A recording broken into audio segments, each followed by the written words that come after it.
The Game Schooler Podcast is a weekly audio show that educates new and experienced gamers about the awesomeness of tabletop gaming. In this week's episode, we'll cover Nidavellir, our game of the week, discuss importing games in the School of Gaming, and wrap it up by revealing our high five games from 2015.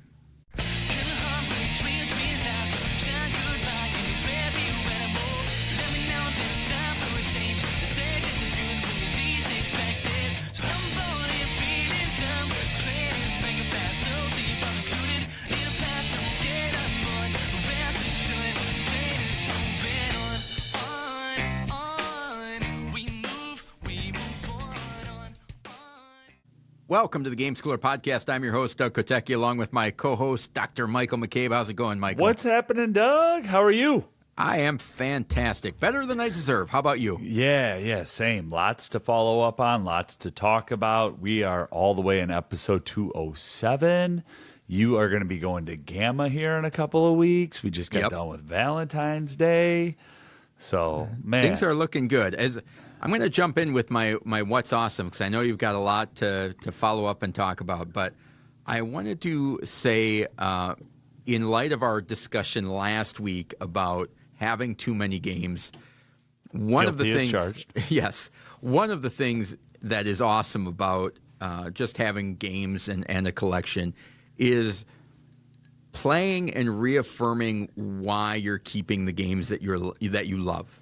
And I mean, when you keep, you play a game and you like it, and you either keep it or you seek it out and it goes into your collection, and then it's a year or two before you play it again, and you're like, I don't know about this one, and then you play it and you're like, yeah, I do like that one, and I'm glad that I have it, is a pretty cool feeling. It's almost like rediscovering an old friend. It's like a family reunion. You go back and you're like, yeah, now I know why we were friends in high school, type of thing. And so that's a pretty awesome when that happens. But so validation is awesome, if I were to summarize that? Yeah. Which is only a thing if you've collected too many games and have large gaps between playing those games. You'll never get to feel that. But it's awesome when it happens. It's like revisiting your favorite roller coaster. Yeah. That's why I waited 90 minutes in line to have that 37 seconds of fun. Exactly. That was awesome. Oh, good. Yeah, I have a couple things to follow up on. We recently, like last week's episode, talked about Jaipur as a two-player game. I believe I had it as my third favorite. Yours might have been your fourth favorite, but it was in both of our high fives of favorite two-player games. We had a day of Jaipur that then continued into a week of Jaipur in our house. So my wife and I played it on our most recent date for Valentine's Day. We went out, played it at the coffee shop. It's one of those, losing by one, I felt like I got smoked. You know what I mean? Yeah. And then got home, played it later that night with my 9-year-old, who was not going to stop playing it until she beat me. So I did the unthinkable, Doug, after about, I think it was 4 straight rounds of winning. So it was a win-win, win-win. It's like, this thing's going to continue. This is going to be a 3-hour session of Jaipur. I did let her get the win. So I don't know. That's very uncharacteristic of me. But a similar situation happened to me one time with Lost Cities with my mother-in-law.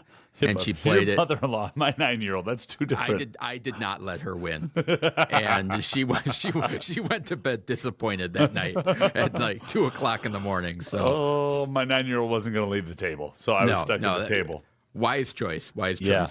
And then also on Duo, basically the day that we recorded our last episode, White Castle Duo was also announced from Nidavellir. Wow. So continuing in the trends of all games that have a Duo version, and this is my foreshadow for the School of Gaming of when to import games. I think I might be talking about that a little bit later in this episode. And Azul Duel. Azul Duo. They Duel. just Duo or Duel. Both are synonymous in the rhymes. Weird title. Board. The Game Schooler Podcast, both are synonymous, Duo and Duel. But it is definitely a trend of taking big box games, shrinking them down into smaller box games, and making a new game. So that'll be interesting to see. I just feel like I have a whole nother high five list of 2-player games that I want to try Sure. So I wish they would make a habit of shrinking games down that require like 7 or 8 people down to a 3 to 4 player game, because I feel like I have a lot of those on my shelf that's like, if I ever get that chance where I have 7 gamers at my house, this will be the perfect game. And instead of going to a convention, they just want to stay in your basement and play games. Yeah. You got to keep those, Doug. Which is nice. Glad it's a you nice kept all basement. those. It is a nice basement. I concur. I've played many of hours of board games in that basement. Yeah. What Wonder else you what got? the total is. Those are the 2 to follow up on. Had a Day of Jaipur, and I just thought it was timely to share that out. What I thought was awesome about it, it's a game from 2009 that just continues to get play and love, and has been a game of the week here on the podcast. And it's always great when those get played. What's awesome with gaming, and a little bit of follow up. And I know some people also were commenting in the Discord about our Pub Meeple rankings. I didn't look too closely, but I know our people, and I know they're commenting on it. Any further thoughts about ranking your entire collection and thinking about what stays or goes? Anything to follow up on in that? It was such an interesting conversation from our School of Gaming last week. I just have such a hard time doing it. That's my biggest takeaway, is that I feel like if I did that every day for 100 days, I would have 100 different lists with completely different orders, just depending on how, like you said, recency, or how a game hits you at that time, or things of like, well, last playthrough didn't go that great. Even like just the last experience you had can change where you rank a game. That it's like, I don't know. People ask me, like, which I'm sure you get a bunch too, like, well, what's your favorite game? And it's like, it depends on the situation. I don't have a favorite game. I have games I really like, but with the wrong people, they're a disaster. So, I don't know. And I guess I don't have many that veer out of the tracks. It's like, no matter what, I will play that 100% of the time. Yeah. I can get kind of bored with games too. So, how about you? Just that I want to continue to play games. It was an interesting topic of, we have enough games, but part of what I don't think I really got across in that segment was, I want to continue to play the games that are at the top of my list, and even some that are in the top 150 of my list. I want to come back to them. Great Western Trail, 2nd edition, 117. Oh, by the way, my copy is still in shrink. Lords of Waterdeep, haven't played that in a few years. World Wonders, haven't really played it since we covered it. Yeah. Same with, enter Museum Pictura. So just seeing the list, First Rat. There are just so many great games out there. And one, I think that's awesome. And 2, I'm not saying that we're going to spin off into another podcast. Oh, dear. But no, I wonder if there's another segment there of Game of the Week Revisited, and I don't know where it would go, but just where we really look at a game differently, because the first 100 games of the show were all about skills, and getting it into the table and educational setting, and we've kind of shifted a little bit. So I don't know, a lot of thoughts. We'll see where it goes. Well, I almost got, piggybacking on that, I'm almost more excited about the games that are in my collection to play than I am about the hotness, which I think is kind of what you're trying to say. But like that level of like, ooh, I want to play that again. Ooh, that is a great. It's almost like kind of discovering new stuff again, which ties, I guess, back into what I was saying at the top of the show. But just that, yeah, I'm more interested in playing Museum again than I am seeing about the new game from, insert publisher here. Oh, I thought you were going to call somebody out on your way to Gamma. You piqued my attention. Like, who's Doug going to get? That's very un-Doug-like. He caught himself. Insert publisher here. Some publisher from the latest TMG game. Yeah, the latest TMG hotness. Oh, is it by Kinesia? We got Michael's attention. All right. So is that all you got for Yeah, that's awesome? all I got right there. All man. right. So our spotlight Oh, game sorry. But then You you and lied. I recently had a game day too. So that's where Yeah. I was connecting it back. So we've been doing all this work looking at my collection. And I actually sat on the other side of the table at your basement where I normally sit. And I was like, holy cow, there's a whole slew of games over there I'd like to try or play again. It's just when you're in the hobby and you play games, I do think that it's a maddening and awesome never-ending quest to continue Yeah. to play and replay and try play every and game. and rank. Yeah, I it believe there really is a trophy for that. If It you really is. like a video game badge that pops Yeah. up on your screen, like you've played 100 games this month. Congratulations. Board Game Geek will let you know. Yeah, exactly. All right, our spotlight this week is the game Landmarks, which came out in 2024 from Floodgate Games. The designers are Rodrigo Rigo and Danilo Valente, and the art is by Aaron Nenji. 2 to 10 players, 20 minutes, 8 plus is what it says, but this is going to be at least a 10 plus, maybe even a little bit. Yeah, 10 plus is probably okay, but to grasp what's going on, you are getting up into that 12 Yep. plus range. Landmarks is a word game of hidden paths and clever clues. Your party is lost deep in the island jungle, relying on you to guide them to safety and treasure. In this jungle, every word matters. You're going to use strategic wordplay to send a chain of one-word clues, and the connections between them will create a path leading to fortune and glory. So how that works is that one person is going to be the guide. They are going to draw a map card, and on that card is going to be 3 words. For example, this one says swamp, fence, and bubble, and is going to tell you on little hexagon tiles, you will write swamp, fence, and bubble, and then you will put them on the play mat where they are in relation to north. And on this map is also going to be spots that are traps, amulets, water, curses, the exit, and treasure. I could find the curses pretty easily. Yeah, and a whole bunch of blank, just empty tiles. The way that it works is that if I were the guide, I would draw one of the hexagon tiles that we have, and I'm going to write a word on it, and that word is hopefully going to, the other players are going to have to place that on the map adjacent to the words that are already there. So in this case, swamp, fence, and bubble. So I might put bath.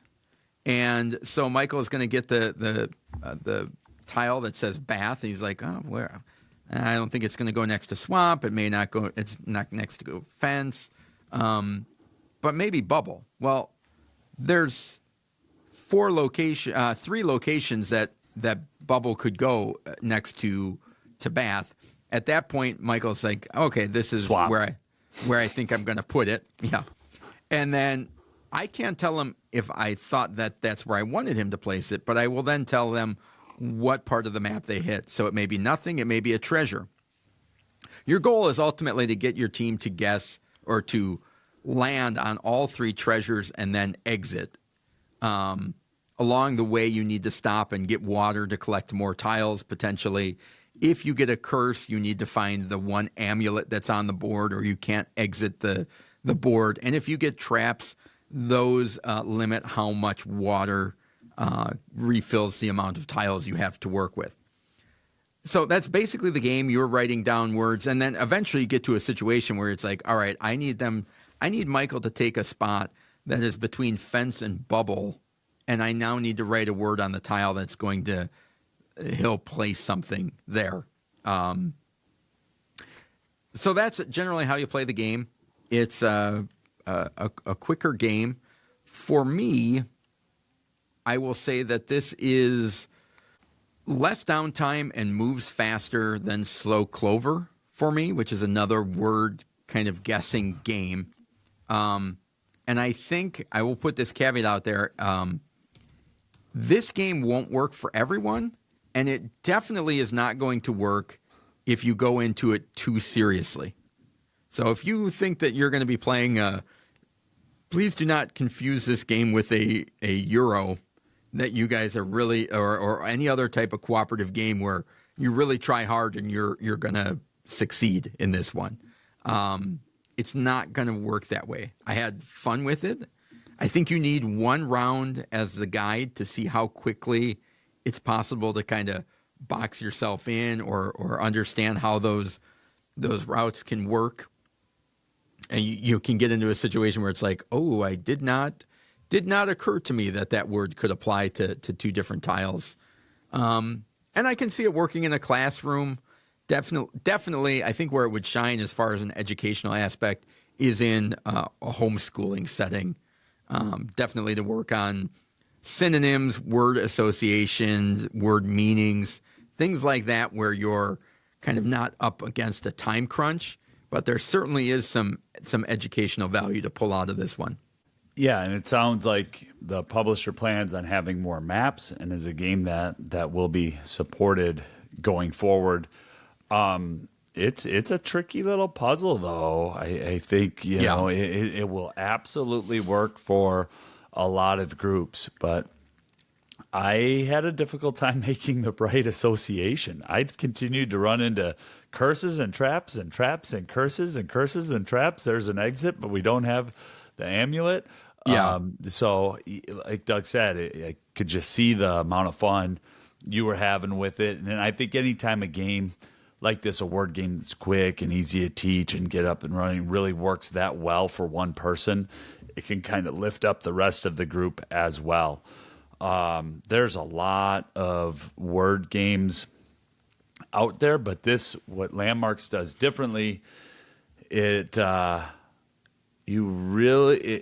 puts the onus on the word giver to guide people along a trail in which sometimes no rewards are good. Sometimes you want people to go on the blank space 1, 2, 3 times in a row.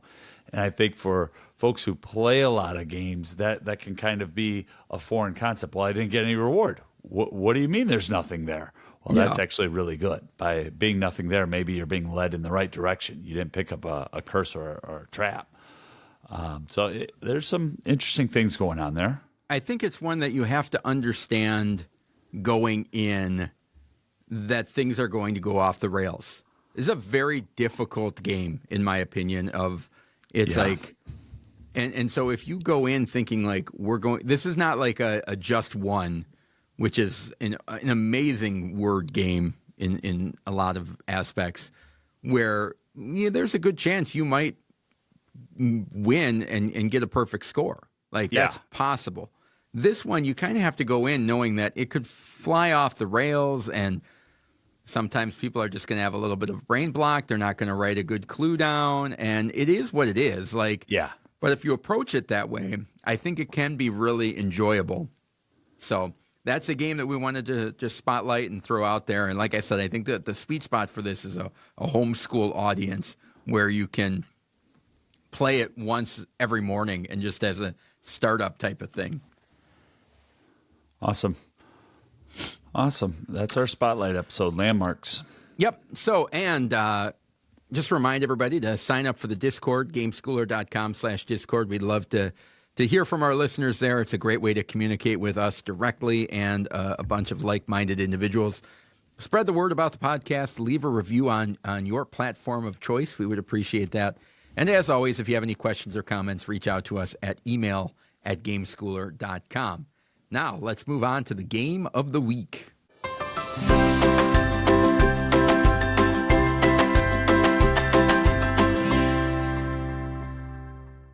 The game of the week is an in-depth look at a family-friendly game we think you should try if you get the chance. This week's game is Nidavellir. Doug, give us the stats. All right, published in 2020 by Greer Games. I'm not sure how Great pronunciations. I've gone more on the grrr, but I like yours better. Why is there a little E at the end? Anyway, they are under the Hachette Board Games umbrella. The designer is Serge Leggett. and the art is by Jean-Marie Minguez. 2 to 5 players, 45 minutes, 10 plus. I think is right on, and this is going to be a light hobby game, in my opinion. You agree with that, Michael? Agreed. All right. Search through every tavern in the kingdom, and hire the most skillful dwarves. Recruit the most prestigious heroes and build the best battalion you can to defeat your mortal enemy. Each turn in Nidavellir, you're going to bid a coin on each tavern, and in descending order, players choose a character and add this character to your army. Each dwarf class has its own scoring way. Blacksmith, hunter, warrior, explorer, and miner. And a meticulous recruitment will allow you to attract a powerful hero to your army. You'll also be able to increase the value of your gold coins thanks to the smart coin building system to get the best of the other Elvelins. Now, I'm going to say something right out of the gate here that means you're about to offend somebody potentially. No, listening. I think that this game has not gotten as much attention as I think it could have or should have, and I will count myself in that class because I had kind of avoided this game for a while to my own detriment. But the reason that I avoided it is because I think everybody that talks about this game leads with the coin building system as opposed to the theme and the universe of the game. Yeah, you're going into a bar, a tavern to recruit an army. But it's rarely, if that had been presented to me as... I think I tried to, but are you saying I was 4 years too late in trying to? Go ahead, I'll send it back to you. No, like when the original reviews came out for this game in 2020, 2021, and people were talking about it and was getting buzz, every time I looked it up, it was always all this number stuff. And I think the coin building, so the way that it works is you've got these bidding coins that are numbered. And you have your own little player board, and you're going to put those coins down, face down. Each section of the board, there's 4 parts. Each section relates to a tavern. And each tavern has 3 to 4 cards out. It depends on the number of players, I believe, that are available to recruit. And so you go in tavern order and you say, all right, well, here we're doing the red tavern or whatever. And everybody reveals the coin that they put face down in the red tavern. And whoever essentially bid the highest gets to take a card from that tavern first, and then so on down the line. Eventually, when you get to the last portion of your board, you put 2 of your 5 coins there. So you have 5 coins all the time. And the 2 coins that you put in the bottom section, you're going to add up and then acquire a new coin that equals that value. So if I put down my 3 and 4 coin, I'm now getting a 7 coin, and then you get rid of the highest one that was part of that group, or the lowest? The lowest. The lowest. So then your 3 would go away, and you next round you would now have a 7 and a 4 going into it. And you eventually keep building up the coins that you're using to acquire these characters from the taverns. And along the way, eventually your highest coin will score points equal to that. And then similar to Nunatek, like we talked last week, each little faction of character has their own special scoring ability.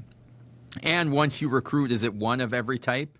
Yep. Then you can once you have a full army, which would be one of all the hunter, warrior, explorer, miner, and blacksmith. Then you can get a special character that comes and joins your army as well, which gives you more points, and so on. But to get back to the point, I think that coin building system and auctioning up and acquiring better coins is what a lot of people lead with.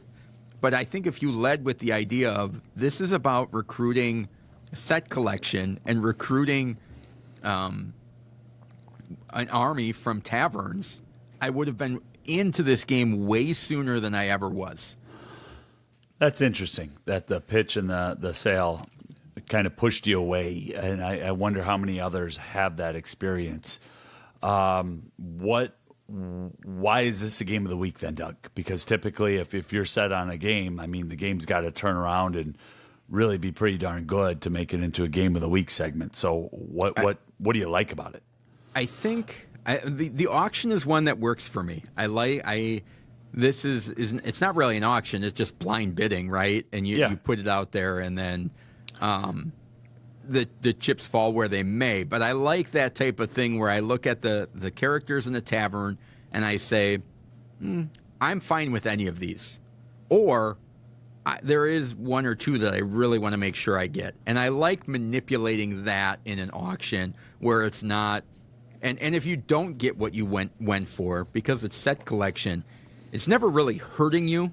You know, where sometimes you play auction games and it's like, I way overspent on that one, or I missed out on that and now my whole thing is off the rails. Nothing really ever bad happens to you.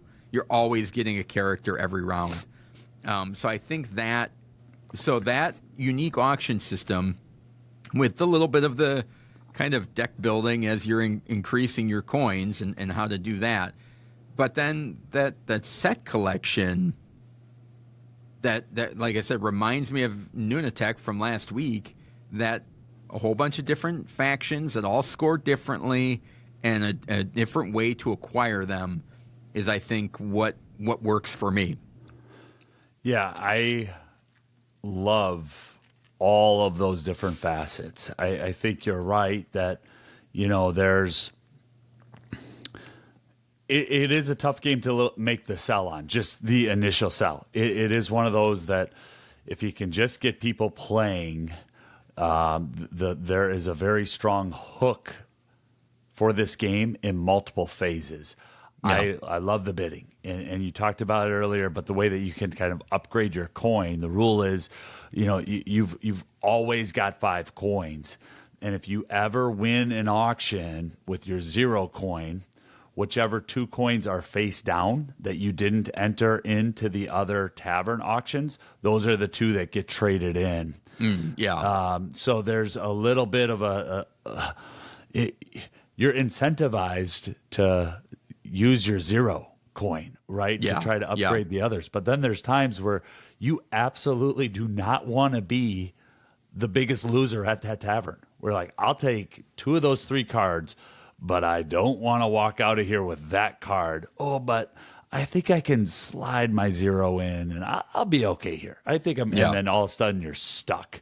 So I love that double think that happens in the bidding phase. And then when you're building out your army, there's that sense about halfway through the game too of, oh man, I am doing so well. Look at all these blacksmiths I got. I'm crushing it. And then I look down and it's like, but I don't have any of the other swords that I need, so I'm not going to be able to go to that special 4th tavern and recruit anymore. So you're also incentivized to build out an army fairly evenly, which I think, you know, Cargo Noir was a game of the week that we have featured before that is another game that has multiple interesting phases that are so different from other games, and those phases collide together into a really cool game, especially involving the bidding and the economy. So that's a little long-winded, but those are some of the things that I especially enjoy with Nidavellir. Yeah, the one thing I will say as far as, I talked about the pitch not necessarily hitting with me and just feeling like there was something missing all the time.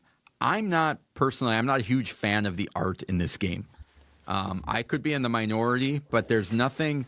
I would have preferred like more bold colors and just really vibrant. And it's a lot of black and white artwork that's pretty stark. And I think that swayed me away from the game as well. That it made it seem very, very abstract-y as opposed to. They could have leaned into the theme a little bit more. The other thing that I'll say, too, is another thing to be aware of is if you are playing this with a family and you want to do that, there's a decent amount of scoring to kind of keep track of. Yeah, and you that's need an understatement. You need a kind of a game flow manager to run this smoothly and just kind of keep things moving. So just to be aware of that. Well, the scoring is end game, but the bookkeeping there's enough happening for each player, especially resolving the bids in the taverns.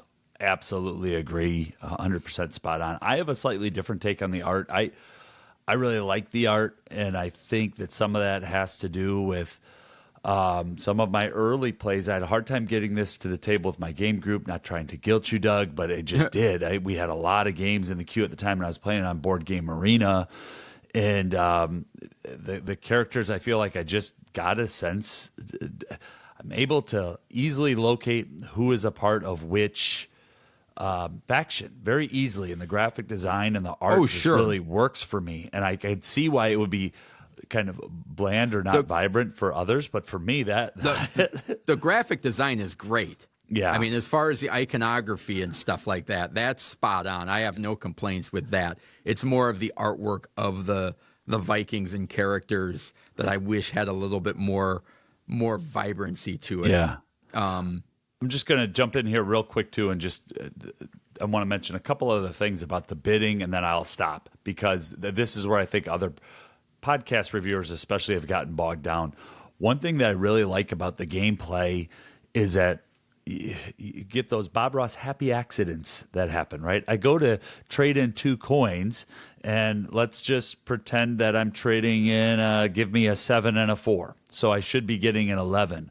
But what's that? There's no 11 left in the treasury. There's no 12 either. Whoa, so now I skip to the next available one of a 13, and I can discard either one. Well, I'm going to discard the 4, and I'm going home with a 7 and 13. And so there are those things that that might not emerge on initial play or even second play, but that I now actively hunt, and that's part of I think this designer specifically, whether it's Cargo Noir or some of his other designs, those repeated plays get rewarded, right? There's little things within the game that you can uncover and then seek out that might not be as apparent in the first time. And the bidding has that, and especially with the set collection, when you see how some of those cards interact together, and it's like, well, I can get 13 points with that one, or I can get 27 if I recruit that special character. Give me that one. So there are some places where the game can slow down. There certainly are some places where if somebody is very familiar with the game, they can actively AP and math this out for others. So to Doug's point about having a game manager, not only do I think that's relevant for if you're playing with your family, but if you're just taking this to your hobby group, and if this is like your game and you're all in on the deluxified tokens and you've got the playmat and all the expansions, I don't know anyone on the podcast that might be. Just be conscious of it and make sure other people have a good time, and don't slow it down with your math. Yeah. It's so fascinating to me because it's rare that, man, I'm not trying to toot my own horn, but like there's not a lot that flies under my radar of, this will work for me. And I feel like I gave this game a lot of time when it came out, of like, I keep hearing about, if I keep hearing about a game, you know how that is, like, geez, it seems like everybody's talking about that. or look into it. And it's like, I feel like I looked into it, and every time I was just like, artwork, and I'm not grasping what you're doing. And it just always occurred to me that if somebody had said, this is what you're doing, like, and we talk about this quite a bit, of like the ability of the theme translating into how well you can teach it and how fast you can teach it. And this one, it's like, if you lead with the theme, you're halfway done. Yeah. With the entire teach. But I think people, like I said, I think people get caught up on that, upgrading your bidding markers. And it's an awesome part. It's a really cool part of the game. I don't want to dismiss it at all, because there is something cool about, like in your case, you acquire that 13 and then you're like, no, I really wish I could bid with this 13, or do I try and upgrade and now get a 25? Like, which there's only one of. Yeah. So there is that cool, that building part that is part of it, and the combos and the scoring, the multipliers. I mean, it gets kind of ridiculous, the scores that can come out of that game. But mean, the I don't scoring remember. and the bidding is why I think we both land at Light Hobby. Not to speak for you while I interrupt you, but that's why I land at Light Hobby. Yes. Because within the bidding, there is some nuance, and you kind of have to go through it, or just tell people we'll go through it when we get there. And then the scoring is its own event after the game that takes a good 6 to 8 minutes.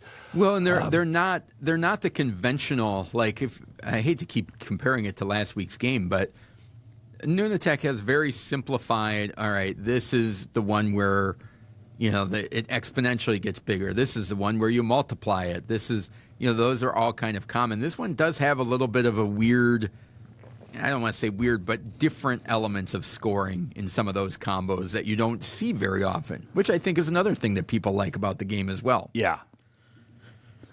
The other thing to just know about it, this is a game, and we're only talking about the base game.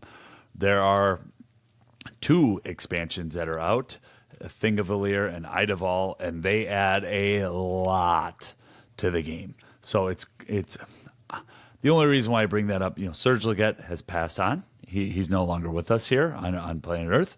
And sometimes when that happens with a designer, it's like, well, what's going to happen with the game? And right now, in the year 2025, Nidavellir is readily available. And the publisher seems to be continuing to support it.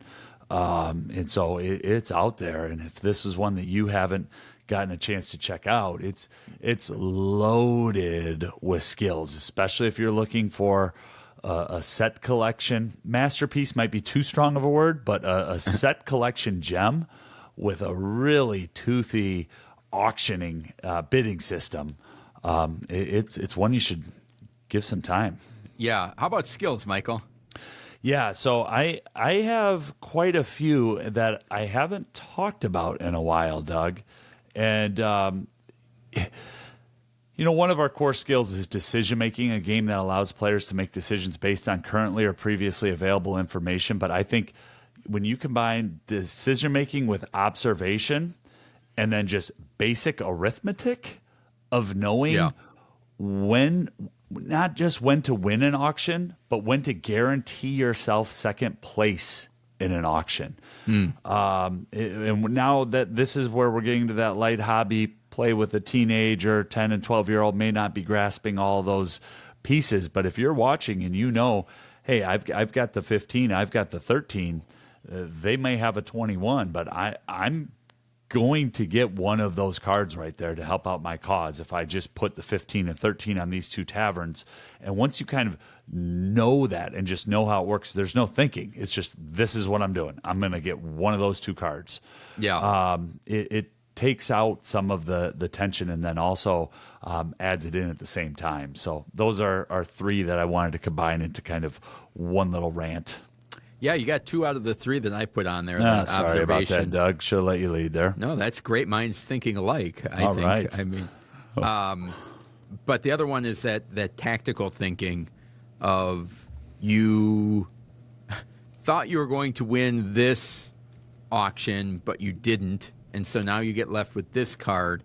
And it's like, how does that lead going into the next one? Yep. And you can't plan. There's no way to plan 3 turns ahead. You can try and plan your 3 auctions out, but it doesn't mean that's how it's going to work. And it sure as heck isn't going to lead into anything going into the next round. So you kind of have to be on your toes and ready to pivot and looking at where you can make chicken salad out of the other stuff, if you catch my drift. Out of soup. All right, so that is our game of the week. Nidavellir from Floodgate Games or Hachette Board Games.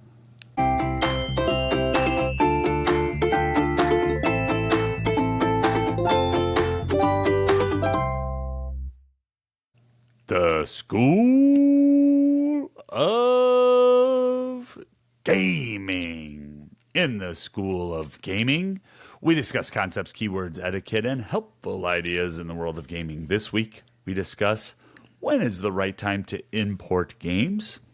Who shall lead us into this segment, Doug? This is your baby, so I'm gonna chime in when I feel I'm necessary. going to get made fun of. I know how we've done enough of these now for me to know how this is going to go. Yeah, I have a so one-word answer to your question. never. Yes. I thought you might say that. Yeah, this is an interesting School of Gaming episode to have right after the one that we featured last week titled We Have Enough Games. And so there's that hypocrisy and juxtaposition built right into, I don't want to say every gamer in the hobby, but certainly that I have built myself into this hobby of how can I have enough games and then yet want to import games? And what does it mean to import games? So I'm going to rely on Doug's expertise to kind of explain the global supply chain and demand of board games in the hobby. But all that to say, certain games have publishing rights in certain countries.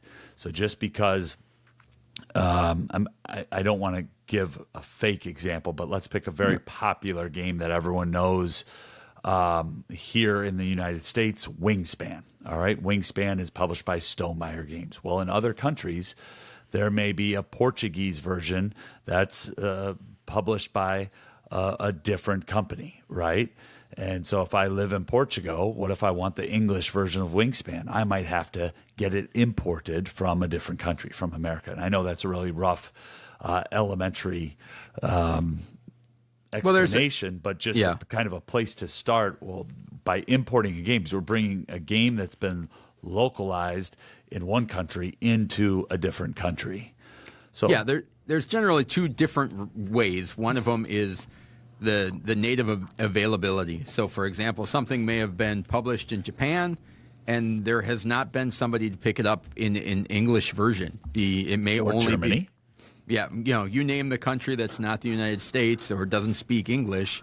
And now some of those games may be published in Japan, and it may have English rules in the box or on the cover, but it's just not released through retail or distribution in the United States. The other situation where that might come up is with IP licensing. And so a good example of that would have been Comic Hunters, which was originally released in Brazil with the Marvel license. Well, the Marvel licensing in Brazil is very different than the Marvel licensing in the United States. And the companies that own the licenses to produce products with those IPs on them. And so even to get that game in the United States, Arcane Wonders had the rights to the game design, but they didn't have the rights to Marvel Comics. Spin Master has those rights, so those companies had to work together in order to publish the single game that came out in Brazil. So those, whether it's an IP property licensing agreement or and in some cases, when you're talking about the native language or a localization, sometimes these are, I think a lot of times the reason these games are imported is because they're new, fresh, hot games. People play them at in Essen, at Germany, and then the U.S. partner hasn't printed them yet. Yeah. Or they don't, and so there's this kind of this area where they don't know if it is going to get an English publication or in the United States, and maybe it will, or maybe it never will. And so then there's that little fear of missing out. That's part of it. And we sometimes chide people of fear of missing out, but that really is part of it. In the example that Doug just provided, a game that is currently readily available at Barnes & Noble for $20, right, and has been a game of the week in the past, just a little bit longer than a year ago, Doug was making a call of action that if anyone was going to Brazil to bring back a copy of Comic Hunters, because it had been out for 3+ years and there weren't a whole lot there were rumors and somewhat rumblings, but nobody knew that it was going to come from Arcane Wonders. And I think, is it a Dice Tower Essentials or be in that line? That might be incorrect. I'm not sure. But it's that sense of, what if it's never available in my country and my only chance to play this game is to import it? I'm going through this right now. There's a game called Ingenious 3D, Einfach 3D, published by Cosmos, designed by The Good Doctor Reiner Knizia. And so it's a 3D version of Ingenious, and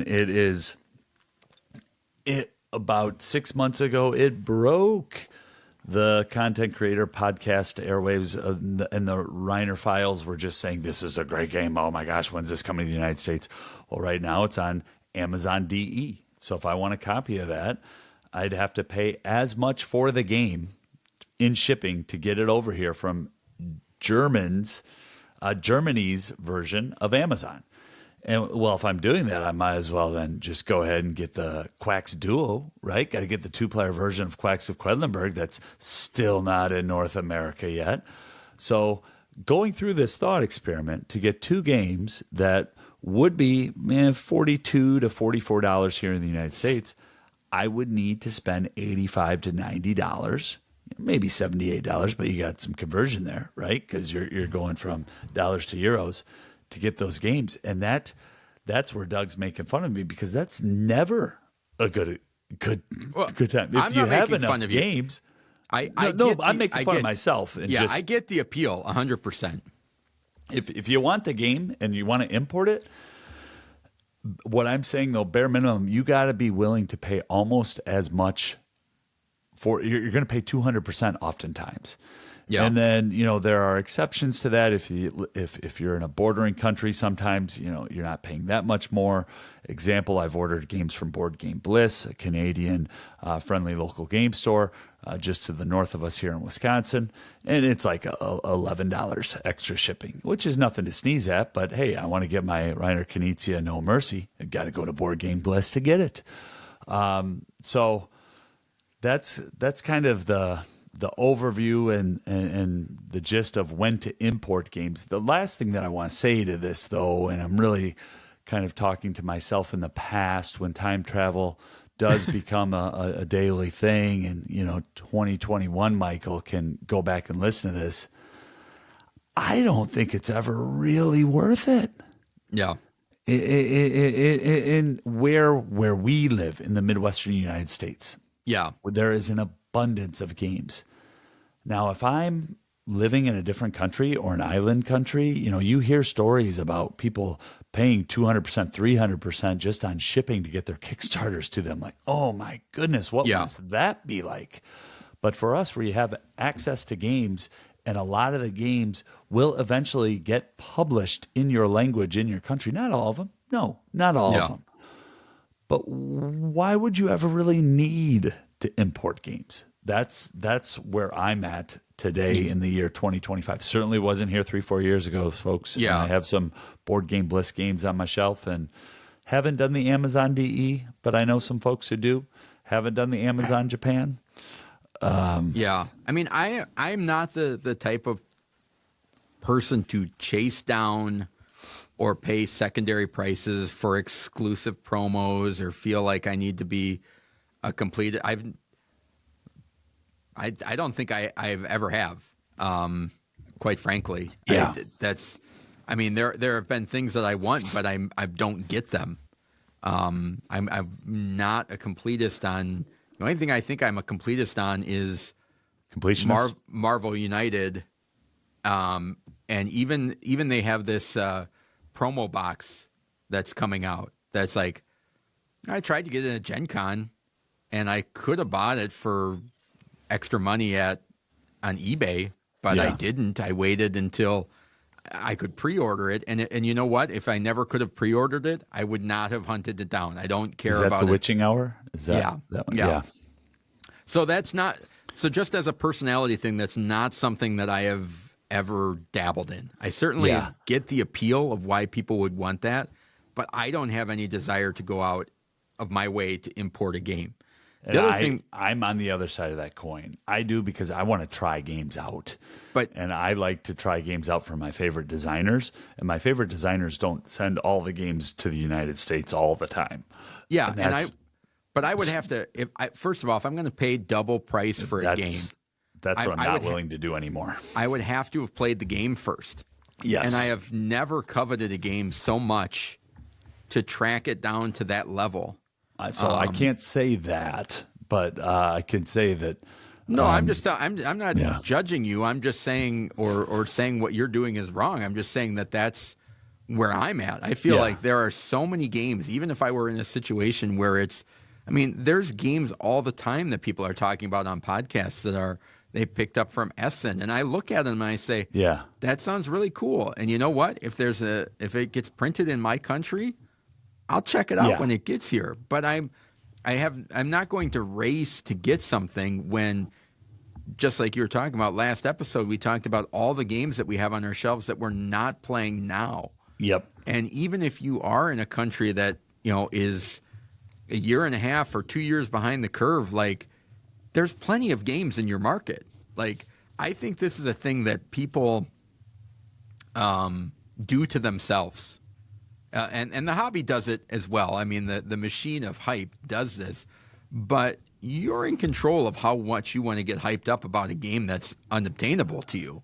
You might be, Doug. I think you should really speak for yourself. I have actually a couple tips, though, if people do find themselves overly hyped, and if they're in a place like North America or the United States here.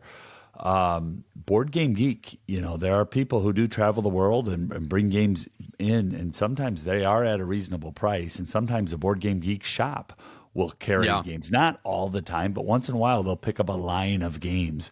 That's like, I didn't know they had them. And then there are friendly local game stores around the country who have the niche of the niche.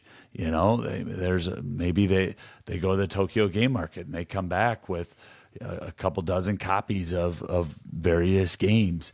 And so there are ways to get the games without paying the business or the company directly. And then the last one that's come up more recently, and this is in the last year or so, I'm seeing publishers, small publishers in other countries that do the ship direct. And you could buy it right from the publisher in Germany or in the UK or anywhere in the EU. And you're going to pay a little bit more in shipping, but not a lot. So, I mean, you'll pay $11 to get that game shipped to you. And then you just got to be patient because it's going DHL to the U.S. Postal Service, and it's going to take 3 to 4 weeks. But so even that import market is really changing too. You don't always have to go to the secondary market. A lot of those publishers abroad seem to be publishing the games in English and are now willing to send them to the United States, and that wasn't always the case, especially once they hit those best of lists. And I noticed that when looking at games from 2024 that we hadn't played yet, there were a couple of games on there that just weren't readily available here that I was excited about. I was like, you can actually get it right from the publisher if you want it that bad. So and then I think that brings up just the idea of what do you mean by importing? Because if you can buy something from Germany and pay $15 to $20 in shipping, and that's it, that's your only surplus cost on it, well, that's pretty much just like ordering from websites. Not that big of a deal.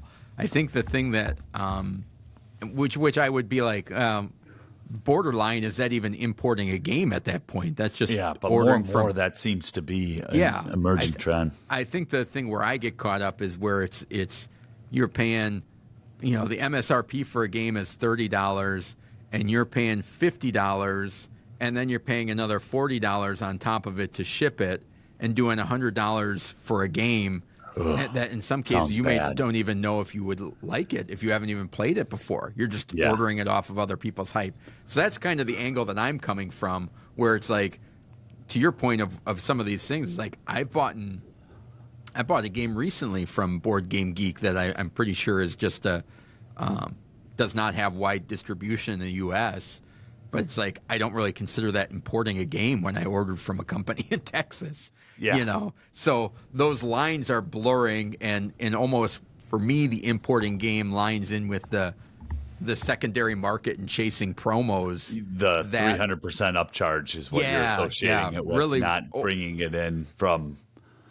Yeah, that's interesting. So let us know what you guys think on the Discord about importing games, where you stand. If you have any suggestions. Yeah, there you go. Help Michael with his problems. Let's move on to the high five.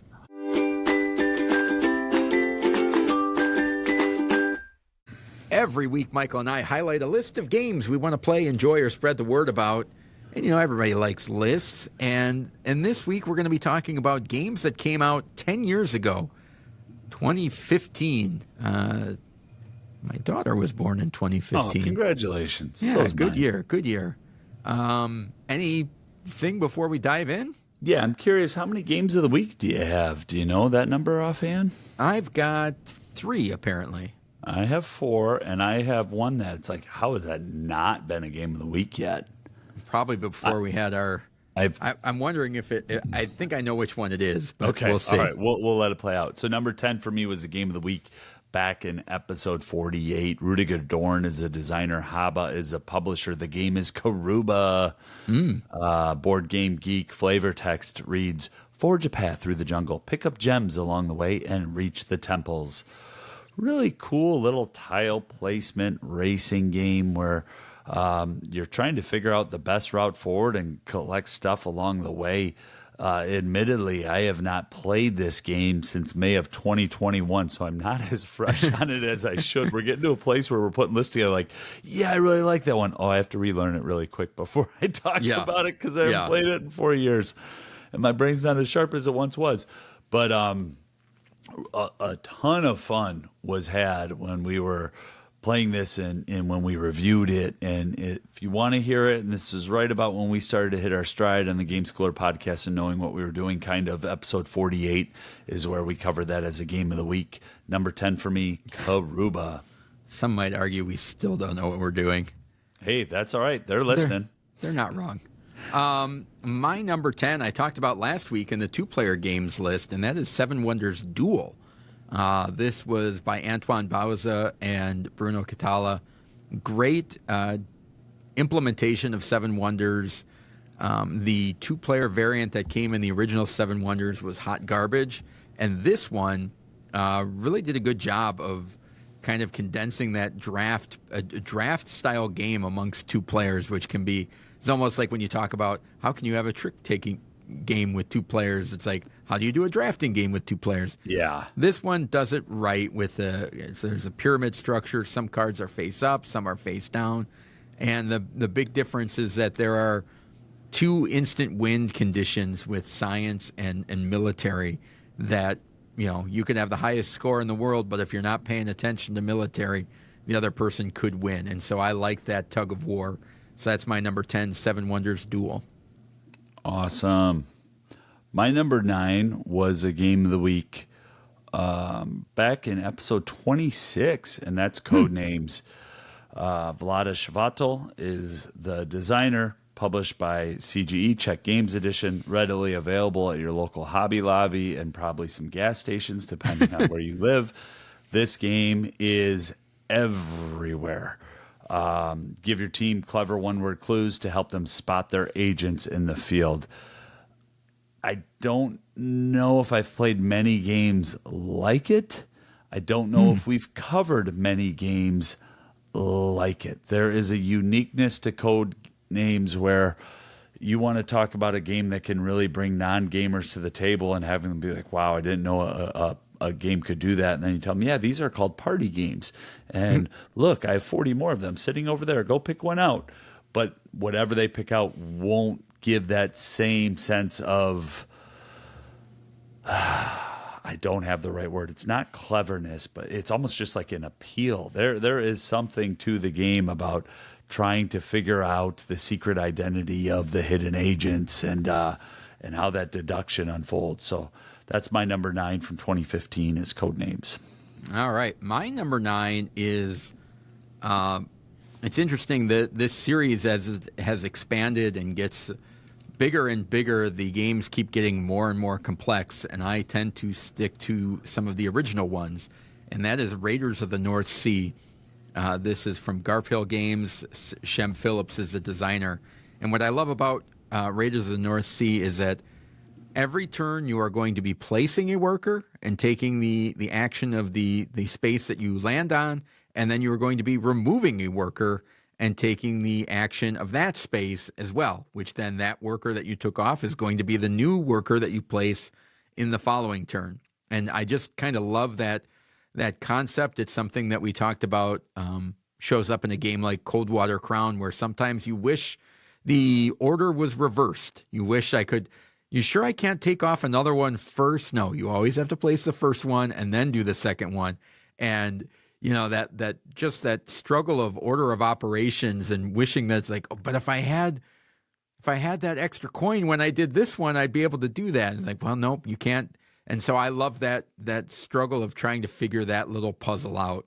It's a game about Vikings in which you're getting a crew and raiding and doing all of the Viking things that you would do in a worker placement game. So that is my number 9, Raiders of the North Sea.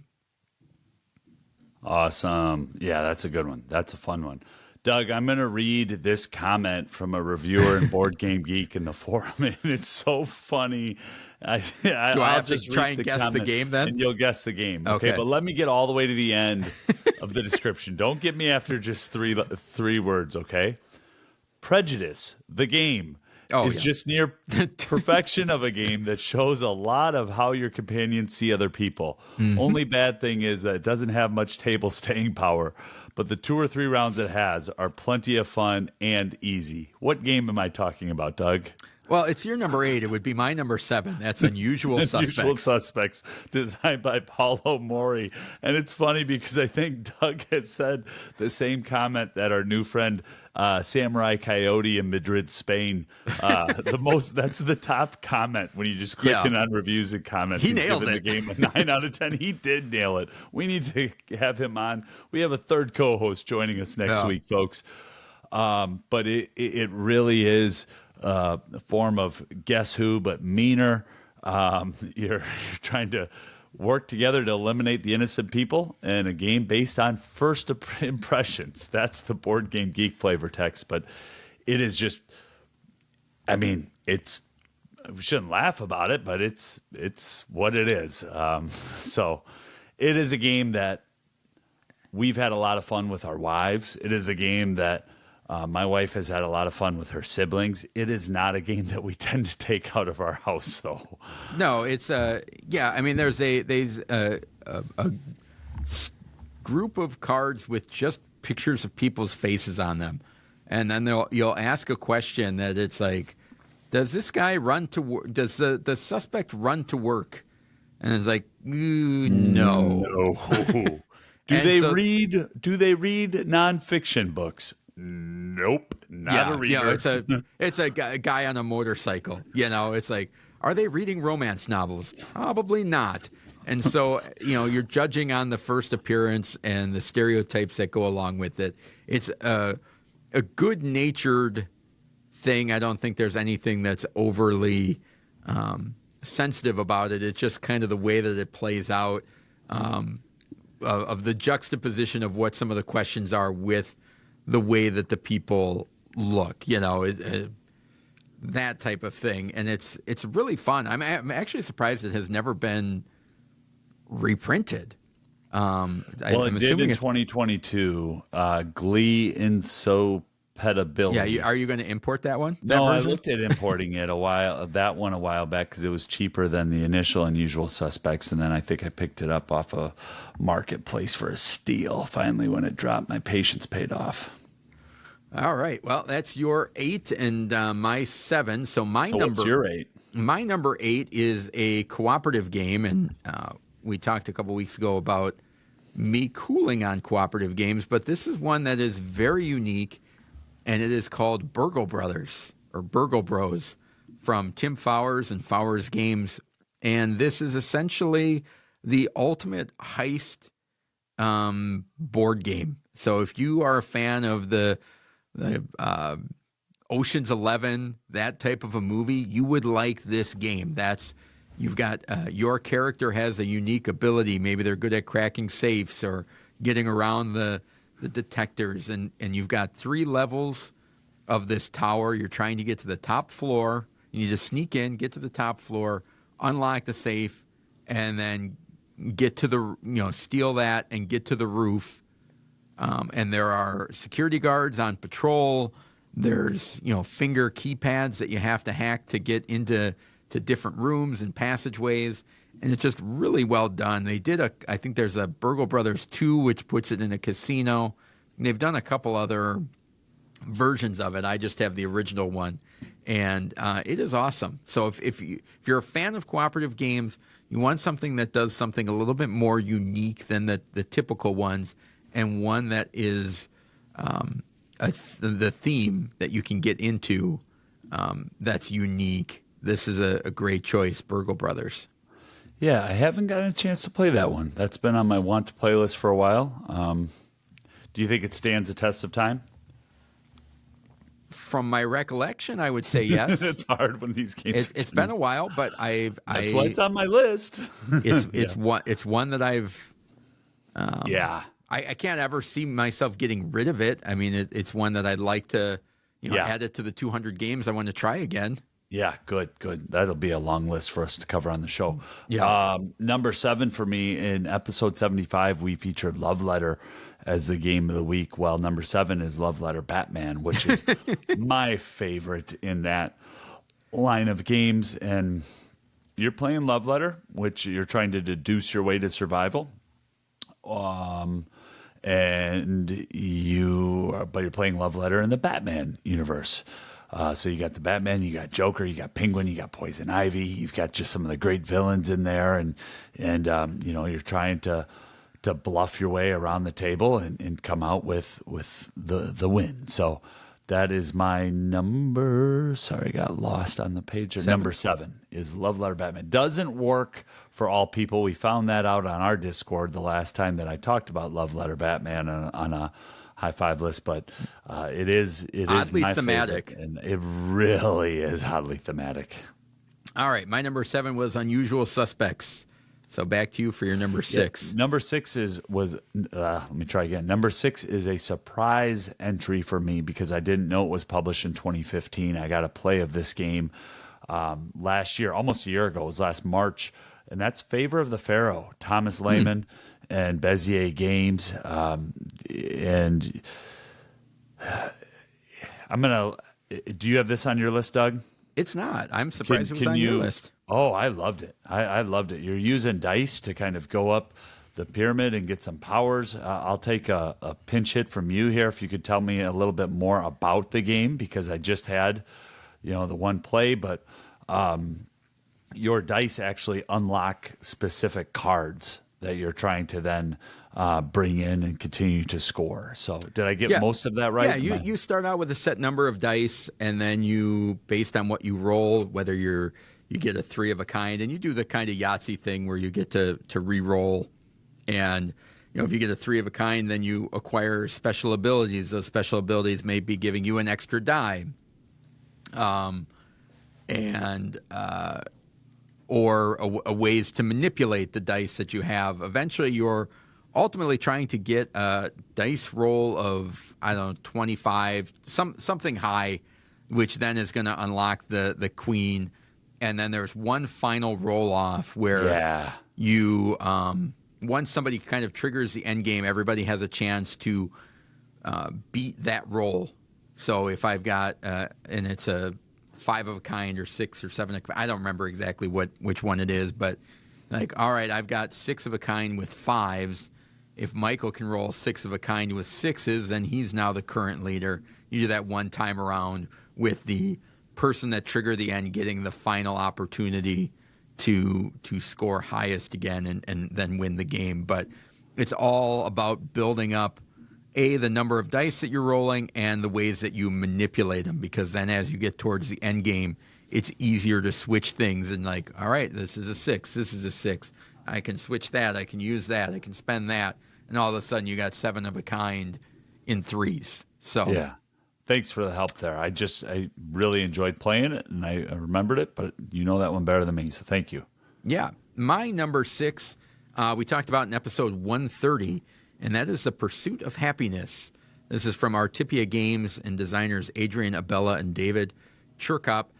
It is, for me, that game of life killer where you are trying to balance your hobbies and your jobs and relationships, and it does it in such a cool way by spending hourglasses that you're putting on those action spaces to accomplish tasks.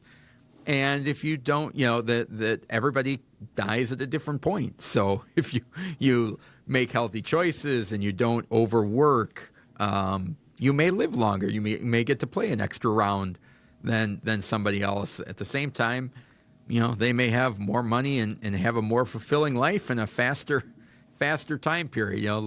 live fast and loose and get the happiness to pay off for them. So that is my number 6, The Pursuit of Happiness. And if you want to deep dive into that, you can go to episode 130. Cool. Yeah, my number 5 is really the only hobby game on my list where it's you can't argue this is a hobby game, and that is The Gallerist from Vital Lacerda and artist Ian O'Toole, and published by Eagle Griffin Games. It's in their Eagle Griffins. They don't call it the big box line, whatever the line of games they call it. It's pretty awesome. The publishing on it it's a beautiful game. There's a lot of moving parts, so I'm going to try to just boil it down into about 3 sentences here. You've got these workers or agents. You are sending them out and about to try to get the best artist and the trendiest art back into your gallery. So you're sending people out, you're pulling them back, you're curating a collection. The Ian O'Toole art is awesome. I got this because I thought, oh, yeah, I know it's hobby, I know it's complex, but hey, my wife's an art teacher, and I played it solo 2.5 years ago, and doing the list, last week in the Pub Meeple, and last week in our School of Gaming, I talked about having too many hobby games. This is one that's just on there where it's like, man, I absolutely loved playing that game, but do I really need 2 Vital Lacerda games in my collection? I mean, this or Inventions, one of those 2 need to go, because when there's just, I don't know when when hours in the day. There's not, and I don't know when I'd get it back to the table, but I'm still glad that I got to go through it and experience it and explore it. But here's the laughable thing, Doug. 13 plus, and then the community says 14 plus on Board Game Geek. To me, those numbers almost need to be tripled. Like it's 39 plus or 42 plus. So that maybe that's just me and my brain. Really fun game though. Just one maybe that it should have a degree written next to it. Don't it's a bachelor's. It's not my an age degree. thing. Yeah, no, you got the wrong doctorate. Yeah. Well, the BS and poli sci ain't gonna make it work. But it also had as with a lot of Vital Lacerda's games, they have some cool things going on with the solo bot that you're competing against. So that's my number 5 is The Gallerist. Cool. My number 5 is slightly a peg down from that, and that we talked about in episode 33. That is Adventureland. This is from Haba, from Michael Kiesling. My number 4. And Wolfgang Kramer. And this is such a unique little game of you have your folks on the board, and you can move them down and to the right. The whole board is a giant grid. And you can move them as far as you want, either to the right or down, but you can never go back in the opposite direction. So, and where you stop is what you either battle, acquire, whether it's a resource or things like that. And that whole process of, okay, I move it past there, that means I'm giving up on ever getting any of these other things, and just constantly battling that decision of how far can I push this, and you're trying to, because you can't go back. No, there's four to six kind of scenarios in the game that you can play that change the way that the game is scored, or what you're trying to do, what your objectives are. There's only 3? Okay. 3, yeah. One of them is getting your soldiers in a castle. One of them is fighting monsters. And so it's kind of amazing that there's 3 kind of very different games in the box right out of the gate. So, yeah, and it's, Kiesling and Kramer, Franz Vollwinkle art, Haba Publishing, nominated for a ton of awards. What else do you need to say? And give them that episode again, Doug. 33. Yeah, and that was my number 4 game from 2015. So I'm going to send it back to you for your 4. Yep, my number 4 is The Voyages of Marco Polo, published by Z-Man Games, Simone Luciani and Danielle Tascini. A great Euro-style game, teetering on the edge of light hobby and hobby. Probably midweight Euro. Midweight Euro, yeah. One that Michael's got too many of. But the coolest part about this game is that On your turn, you're rolling dice, and then you're going to be using those dice as workers to take actions. However, everybody has an ability in this game that makes it seem like you are completely destroying the rules in an unfair way. In what I mean by that is, if I'm playing with 3 other people, the other 2 or 3 people I'm playing with, I think, gosh, their abilities are so much better than mine. And everybody else is looking at me saying, his ability is so much better than mine. Because it seems like the one thing that you can do, so for example, one of them is you don't even roll your dice. You just pick the numbers that you want. And then other ones doesn't have to deal with the restrictions of where you place them. And so, you look at those and it's like, yeah, I can pick whatever numbers, but that doesn't mean I can put them there. And the other guy's like, yeah, I can put them there, but it doesn't mean I'm going to roll the right thing. And so, but everybody has their own unique thing like that just makes it so cool that I don't think I've ever played a game that has abilities that are so powerful that you just like, really? That's my ability? Like, I don't have to roll the dice? That's insane. And the game is balanced. Yes. Because every other ability, there's a built-in defense mechanism for all the other abilities, as long as the people play the game right. Not that there's a right way to play it, but you can really keep people in check with that as well. Yeah. So that's my number 4, The Voyages of Marco Polo. Awesome. Top 3 for me are just straight bangers, and I stand by them. Number 3 is stock. That one didn't even make your list? Doug, will you slow down? Just let me work through my list here. Okay. All right. Usually, hey, hold on. I thought we were just sharing that that was also on my list or your list. That's why I was surprised. I'm going to build up to it. Okay. Yeah. Number 3 for me is Stockpile 2015. My number 3 as well. Awesome. Designed by Brett Sobel and Seth Van Orden. Artists are Jackie Davis and Ian O'Toole. What a group of people right there that got together in 2015 to make an awesome game. Ranked 493 overall on Board Game Geek still. 330th best strategy game. I don't quite know what that means. But here's the other thing about it. Really simple rules. Right? You're going to bid, buy, and sell stocks in this hidden information game. So that's the flavor text from Board Game Geek. You're buying into companies, you're selling companies. You don't quite know what the other people are doing, even though you think you do. I'm going to turn over to Doug right now because I don't want to take all the fun away. So this is you get a hand of cards, and then you're putting them, some of them face up and some of them face down into the different stock piles, which then you're bidding on. And so you have some information on what you put there, so you know which stocks people may or may not be buying. Sometimes it could be stock fees that they're going to have to pay that you put face down. And so that's how you acquire stocks. And then the other cool part of the game is that everybody gets some insider trading information on one thing that's happening to one of the companies. So I might know that Steel is going to take a bath this round. And there's a moment right before that is revealed that you can sell stocks. And so Michael sees me selling my Steel, and then he thinks, oh, what does he know that I don't know?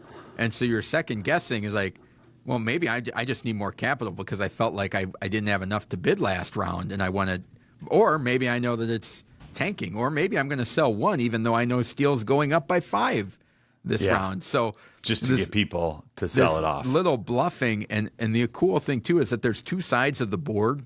Yeah. And one of them, all the companies are kind of equal.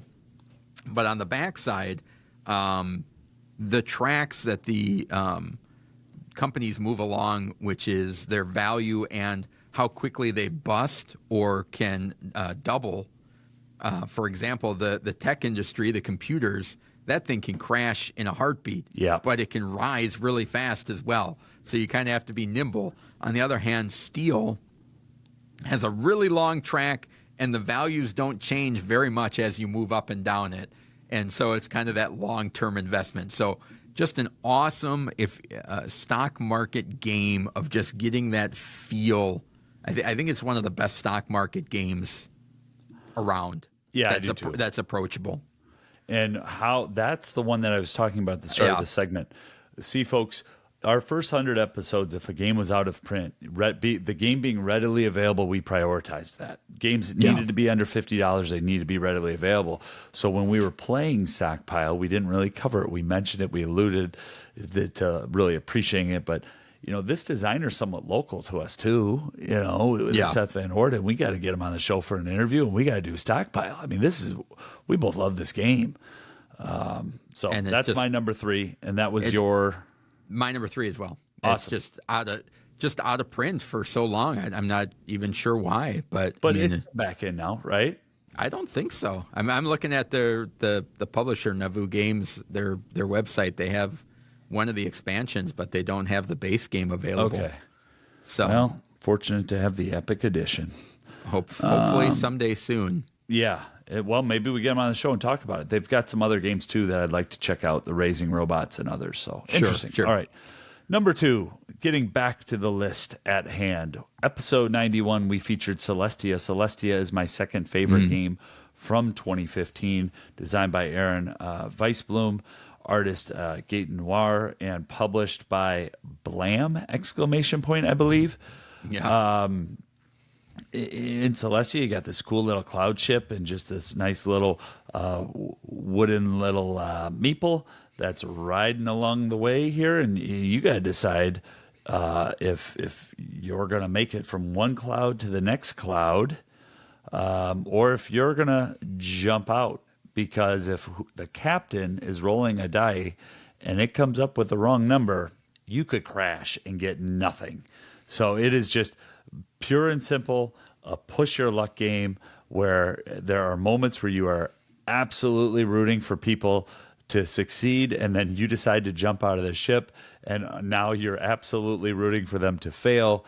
Just a classic mean roll and move game with some push your luck elements in it, and one that works for exactly half the people in my home. So half of them can't stand it, but I'm in the half that loves it. And we talk all about that back in episode 91. It was our game of the week, and one that has stayed in my collection since. Cool. All right. My number 2 is one that is always odd that people would, I think that it would be this high on my list, but it is one that we talked, I don't know if it was this week or last week when we talked about the what are your top games that you're just like, just play that anytime. I have no problem playing that anytime. This is one of those games for me, and there are not a lot of them, and that's Birds of a Feather, which we talked about the new version, which in episode 114. It originally came out in 2015, and that's the one that I was introduced to. The designer Teal Fristo, which she designed the Birds of a Feather North of America, which is available now. But there is something about this game that makes it feel like a trick taker with protecting the knowledge that I have, which in this game you're trying to see birds. Everybody submits a card to the center area of the table, and the location that you are in, the card that you submitted, you can see any other cards that people played from that location. And then those cards stay out there, and they are lingering birds. If you then play that location again, you can see all of the birds that are still there from the previous round in that location. And so there's this timing aspect of some birds are very valuable and hard to see, and I know that I will see them throughout the game. So it's my job to figure out how I can keep myself as the only one to see those birds or limit it, but then use my other birds to see the birds that I don't have, that other people have as a rarity, and just trying to manipulate that. It's very smooth and relaxing, and you just play a card down and mark down the birds that you see on your sheet. Play a card down, mark down the birds that you see on your sheet. So it just flows really well, which is why I've always enjoyed playing that game, and the little bit of thinky, tactical, sneaky nature of it is why it's my number 2, Birds of a Feather. Awesome. Yeah, great game. I actually had it on my list, and I bumped it down to 11 because the Western North America is the one that I play the most and am most familiar with. So I'm glad that you mentioned it because that is a great game. Number one for me, Doug just mentioned a few moments ago, and that's A Voyages of Marco Polo. I absolutely love this game, and I was introduced to it just a year ago. Same night that we played Favor of the Pharaoh was the first time that I played The Voyages of Marco Polo. Immediately got home from that initial play, found it on Board Game Arena, and got quite a few plays in the year 2024. I enjoy all the, Doug mentioned it, but I really do enjoy all the different player powers and how they bounce off of each other. I stopped playing on Board Game Arena because, boy, the people who play that game, I was getting into some tables where I had, all right, let me try this again. So on Board Game Arena, if you win enough games, you get points, right? And so I think like the third time you win a game, or maybe it's the second time, but then you're at a level 100. And so I had after a whole bunch of plays, I was up at like 131 or something like that. I probably should have been there after 4 plays, but after, we'll just say 15 plays, I was there. And then all of a sudden, I had a couple of games where I couldn't do anything. I was just getting rolled, and you can see, oh, there's a right way to play this game, and everyone else at the table knows the right way. I'm just going to bow out. I need to get back to the beginner table of it. Because if you use your ability and your dice, right, you can just chain together incredible turns and generate some income along the way and block people out along the way. But I really enjoy it. And I like the Z-Man production. I'm glad Doug has a copy. It's one that more than once over the last 6 or 8 months I've looked at and I'm like, nope, I don't need to add it. Doug has it. If I want to play it in person, play with my buddy Doug. Great game from Simone Luciani and Daniel Tascini. So that's my favorite game from 2015, and I'm really glad you introduced that one to me. Awesome. Yeah, no, great game for sure. My number one is a combination of great game experience and something that may never be replicated. I don't know how I could do that, and I probably played this game in 2015, so I could probably play it again and have it be somewhat fresh. I'd actually be interested to do that. And that's Pandemic Legacy Season 1 from Z-Man Games, designers Rob Davio and Matt Leacock. This is a cooperative legacy game that at maximum you would play 24 games. Each game accounts for a month in the world of Pandemic. And if you win a game, you move on to the next month. If you lose, you get kind of a little buff and play the month over again and then potentially move on. But the twists and turns in this game of what they were able to do with what has become essentially a pretty formulaic game in Pandemic and get it to a point where not only did you want to play the next game and the next month, you're like, I have to play this next game to see what is going to happen or to use new abilities that you acquired, and that the way that, if I'm playing a legacy game, there's like, well, let's try and keep it as put together as possible. This one was like, no, there is no game afterwards. So you are writing on the board. You are ripping up cards. You are doing that because it's not playable when you're done. It's a consumable game. And it was just an awesome experience. And I think if you like the game, if you have a family that enjoys playing Pandemic and you have not played Pandemic Legacy Season 1, you are doing a disservice, and you should rectify that. You're a bad human. Yeah, you're the worst. But I think like I said, if you are playing this regular Pandemic on a regular basis, if that's like a once a month, a couple times a year game for you, you should try this one out. So that's my number one, Pandemic Legacy Season 1. Any honorable mentions for you? Just Birds of a Feather. I had it in the 11th spot. How about you? Nope. This was a pretty tidy list. There are some You mentioned a couple of them that would have been farther down, and I'm glad we got some coverage of that, like Celestia and Karuba and things like that. So awesome. All right. Well, subscribe to the podcast if you haven't already. We would really appreciate that. It helps us out quite a bit. Follow us on X at GameSchoolerU. And again, if you like what we're doing and you like what we talk about, head over to our Discord, gameschooler.com/Discord, and join that community there as well. Just an awesome community. Next week, we are going to be talking about Bomb Busters. We are going to be talking about punching and playing and our favorite Hachette games. Thank you. Oh, yep. And I just want to chime in, too. If there's anyone you think that we should have on the show, we'll be heading into our interview season coming up, and I know Doug's going to be at Gamma. Let us know. Reach out through the Discord or email us. We love interviewing folks, and we're going to pick that up once again here as we get into spring. Sounds great. Thank you so much for spending the last hour or so with us. We truly appreciate it. Now, get out there and keep gaming.